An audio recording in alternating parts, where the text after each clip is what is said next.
Hello guys! Hello Aries! Welcome dito sa aking channel, Kapalaran 888 Aries. Alamin natin kung anong messages, vibration, divine energy para sa lahat. General reading siya. So, wow! 3 Aries. Okay, tingnan natin. Aries. Wow! First 3 months siya. So, nakikita ko sir dito na siguro matagal ka sigurong naging unemployed or yung year 2024 sa'yo is parang nag-stay ka lang sa isang sitwasyon, sa isang lugar or sa isang mindset, sa isang bahay, sa loob ng bahay, nakasarado yung lahat, parang ganun. So, nakikita ko sa'yo dito na posibleng makakatanggap ka ng good news, okay? Ito yung pinaka-simpleng message dito, Aries. Etong mysticism na to is yung namuhay ka siguro ng several years na tahimik ka lang. Di ba? Yung parang walang ganap, walang wala parang lang, nabuhay ka pero hindi ka masyadong passionate, yung parang go with the flow lang. Kung ano yung dumating, yun lang. Kung ano yung umalis, yun, parang ganun. So, kita ko sa'yo dito na galing ka dito from sadness, from loneliness, from regrets, worries, papunta ka dito sa sobrang passionate, diba? Sobrang happy, okay? So, ito yung 2024 mo. Sinasabi sa'yo dito na makakabangon ka, okay? Babalik yung dating sigla mo, babalik yung dating ligaya. So, may isa-celebrate ka these 3 months na to. So, brace yourself. Ihanda mo yung sarili mo kasi parang lalaya ka from stagnation, from restrictions, or sa isang sitwasyon na toxic, parang ganun. So, nakikita ko sa'yo may celebration, January hanggang March, isang celebration ng posibleng maganap. And, nakikita ko sa'yo dito na kung dati ay nagsasuffer ka lang ng mag-isa, nakikita ko ngayon na maraming susuporta sa'yo. Okay? So, number 9 is near to completion. Okay? Parang itong mysticism, suffering in silence din siya. Diba? So, from suffering alone, lalabas ka dyan. Okay?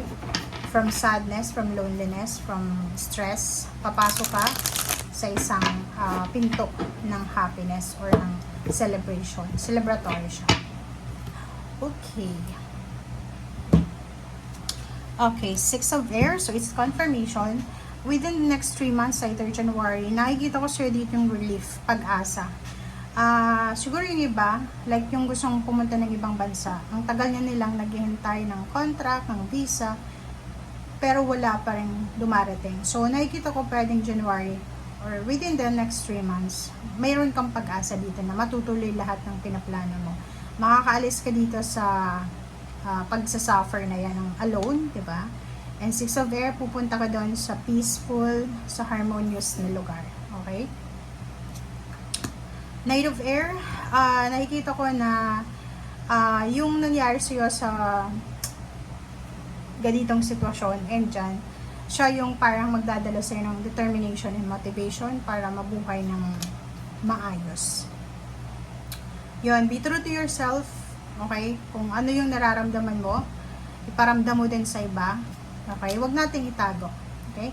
So, dito nakikita ko sa'yo na makakatanggap ka ng recognition, mare-recognize ka sa isang company, sa family, parang magtatagumpay ka sa lahat ng plano mo.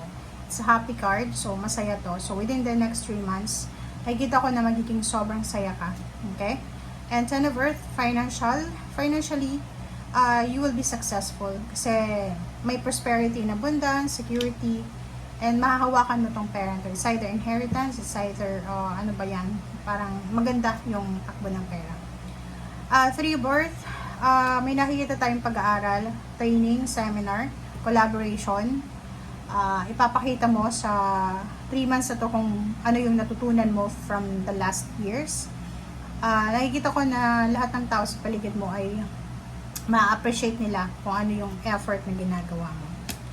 Okay, so in terms of business, in terms of work or career, napaka-determinado mo, napakasipag ng Aries na to.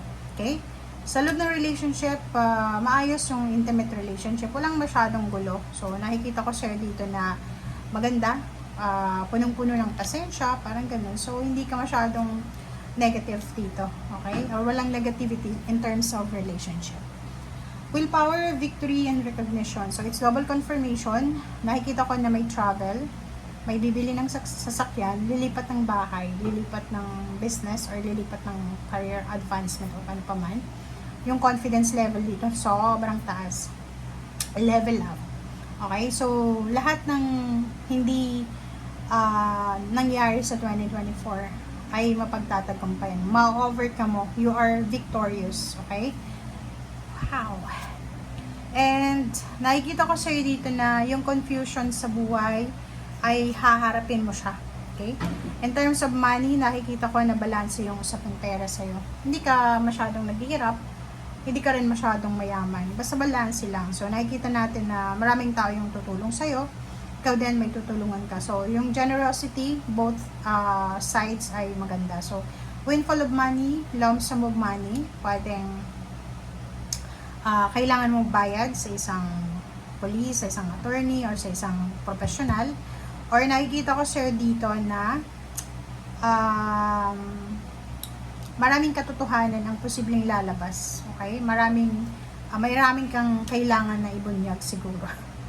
Or mabubunyag sa'yo. Nakikita water, nakikita ko yung meron ditong relationship opening. Parang may magsisimulang relasyon. So, if you're single, maganda to para sa'yo. But if you're in a relationship, hindi yan maganda sa'yo. Diba? So, sa water, ang daming support system. So, maganda yung support system mo. Maraming good news, happy news, maraming balita para sa emotion. Bagong relationship, ikakasal, may magbe-birthday, may ka-graduate, may ganito ganyan. So, ang dami-daming blessings na news. Okay?